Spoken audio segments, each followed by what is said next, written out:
Borgo e Trevignano si riconfermano le squadre più forti e si aggiudicano rispettivamente il Palio delle Borgate e quello comunale. Stiamo parlando del Batar Panoce di Trevignano, quest'anno alla sua 20ª edizione.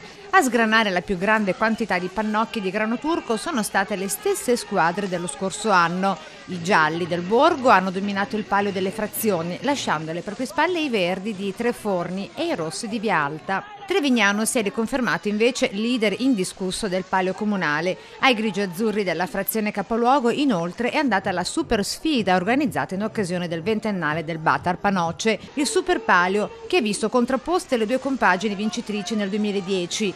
Battendo il Borgo in una sfida molto attesa e sentita, Trevignano conquista di fatto il titolo di regina del Palio e porta a casa ben 2 trofei, tra i quali dunque proprio il Super Palio, dipinto per l'occasione dall'artista Marino Visentin. L'anno prossimo dunque la sfida sarà ancora tra Borgo e Trevignano, riconfermatisi nelle rispettive categorie. Tutti gli altri avranno un anno di tempo per studiare la tecnica degli avversari, prima di tornare a salire sul palco degli impianti sportivi di Trevignano e tentare di strappare loro l'ambito vessillo.